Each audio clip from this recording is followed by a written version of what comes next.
Assalamualaikum warahmatullahi wabarakatuh.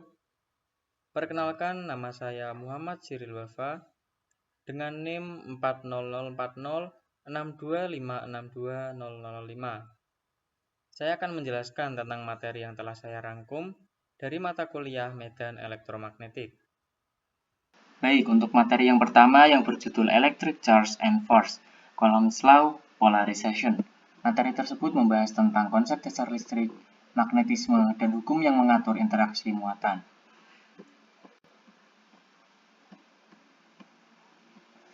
Pengantar konsep listrik dan magnetisme. Listrik dan magnetisme adalah bagian penting dari teknologi, komunikasi, dan peralatan modern sehari-hari. Pemahaman konsep lebih penting daripada sekedar hafalan rumus. Semua benda terdiri dari atom, proton, neutron, dan elektron. Proton yang bermuatan positif, neutron yang netral atau tidak bermuatan, dan elektron yang bermuatan negatif. Ketika jumlah proton dan elektron tidak seimbang, maka akan terbentuk muatan listrik.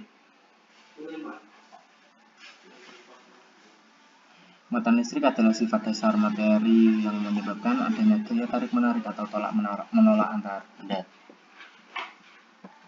Selanjutnya, jenis dan sifat muatan listrik. Ada dua jenis muatan, yaitu muatan positif dan negatif.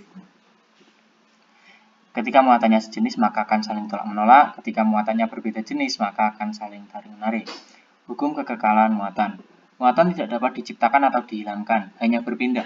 Total muatan dalam sistem tertutup selalu tetap.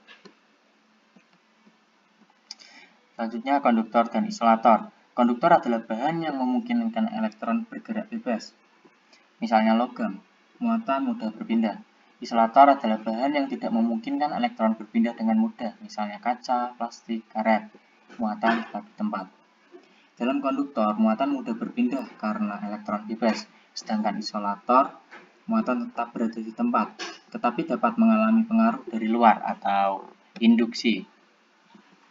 Induksi adalah proses di mana benda netral dapat menjadi bermuatan, sebagian karena pengaruh benda bermuatan di dekatnya. Polarisasi adalah fenomena kunci yang menjelaskan bagaimana benda netral dapat berinteraksi dengan benda yang bermuatan. Benda netral, muatan positif dan negatif yang seimbang. Induksi, benda bermuatan didekatkan menyebabkan elektron di benda netral bergeser.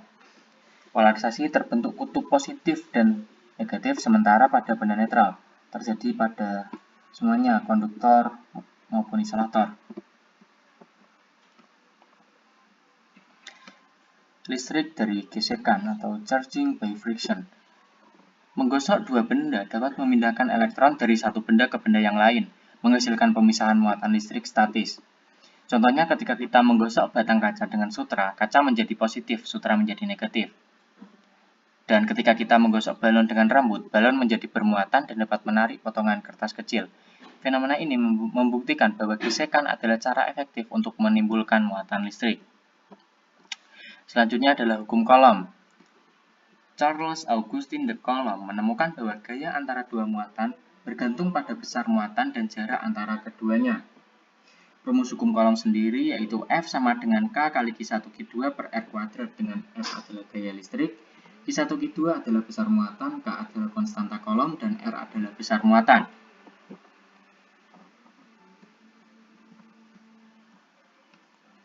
Gaya Coulomb bersifat aksi-reaksi, artinya gaya yang diberikan oleh muatan pertama ke muatan kedua sama besar, namun berlawanan arah dengan gaya yang diberikan oleh muatan kedua ke muatan pertama.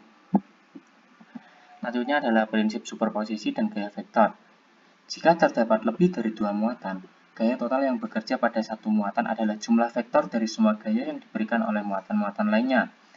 Gaya listrik sendiri bersifat vektor sehingga arah harus diperhitungkan. Selanjutnya adalah perbandingan gaya listrik dengan gaya gravitasi. Gaya listrik sendiri dapat berupa tarik-menarik atau tolak-menolak, tergantung dengan muatan, sedangkan gaya gravitasi selalu tarik-menarik, bergantung pada massa. Gaya listrik sendiri jauh lebih kuat, sekitar 10⁻36 kali lebih kuat dibanding gaya gravitasi yang relatif sangat lemah. Gaya listrik dominan pada tingkat atom dan molekul, sedangkan gaya gravitasi dominan pada skala makroskopis planet, galaksi. Elektroskop.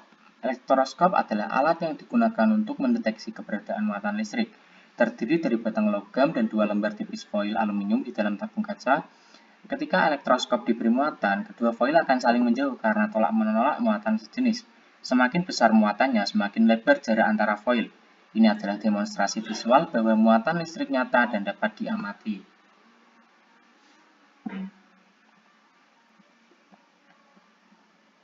Untuk kesimpulannya sendiri, yaitu muatan listrik adalah sifat dasar partikel yang menyebabkan interaksi gaya listrik.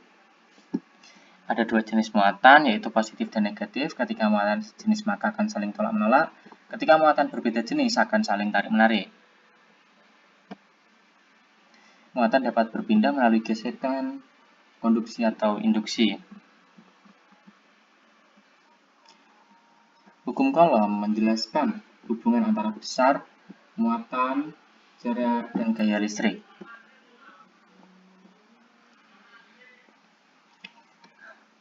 Gaya listrik jauh lebih kuat dibanding dengan gaya gravitasi.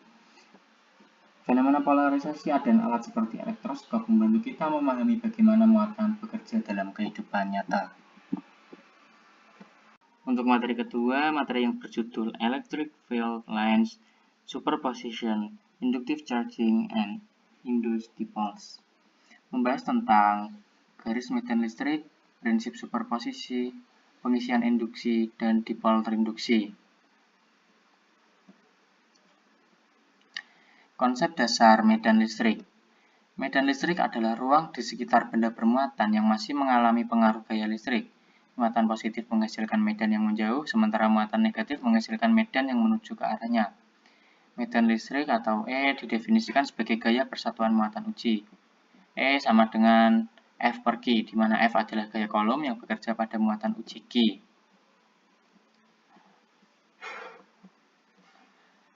Visualisasi garis-garis gaya listrik. Garis-garis gaya listrik digunakan untuk memvisualisasikan arah dan kekuatan medan listrik. Kerapatan garis menunjukkan kekuatan medan.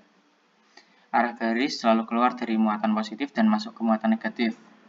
Kerapatan medan, semakin rapat garis, semakin kuat medan listriknya. Non-berpotongan, garis-garis gaya tidak pernah berpotongan satu sama lain.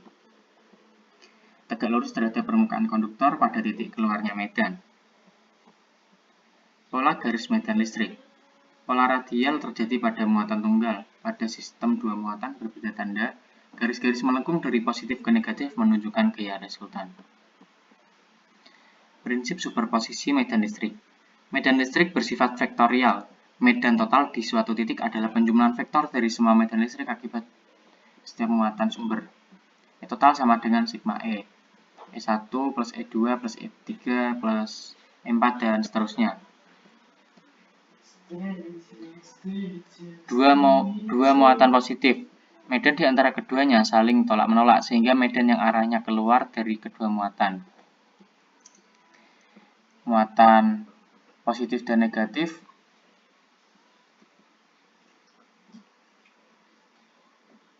medan akan saling menarik membentuk pola melengkung dari positif ke negatif atau dipol. Pengisian secara induksi atau inductive charging. Proses memberikan muatan pada benda netral tanpa kontak langsung berdasarkan induksi elektrostatik atau pemisahan muatan. Dekatkan benda bermuatan. Benda bermuatan didekatkan ke benda netral tanpa menyentuh. Elektron akan berpindah menyebabkan pemisahan muatan, sisi positif dan negatif. Kemudian grounding, sisi benda dihubungkan ke tanah atau grounding untuk membuang atau menarik muatan. Ketika grounding dilepas, akan meninggalkan benda dengan muatan bersih yang berlawanan dengan benda pemicu. Contoh induksi klasik, ketika batang bermuatan negatif didekatkan ke bola logam netral, elektron pada bola terdorong menjauh. Sisi dekat batang menjadi positif. Setelah grounding dan batang dilepaskan, bola tetap memiliki muatan positif. Induksi adalah transfer muatan tanpa kontak fisik.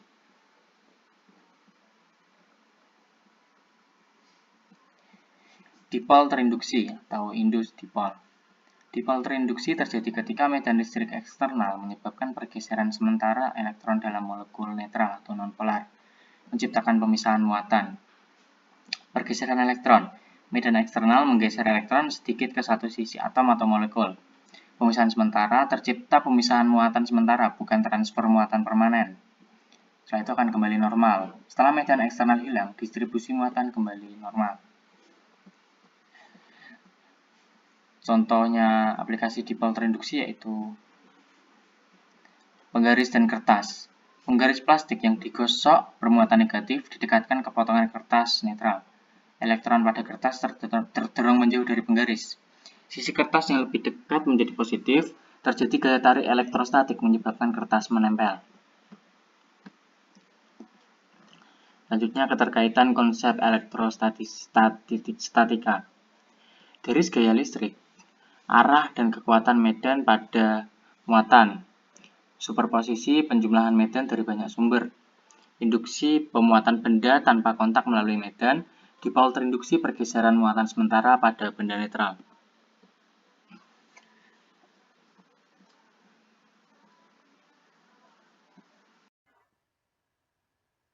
Terima kasih sudah menonton. Wassalamualaikum warahmatullahi wabarakatuh.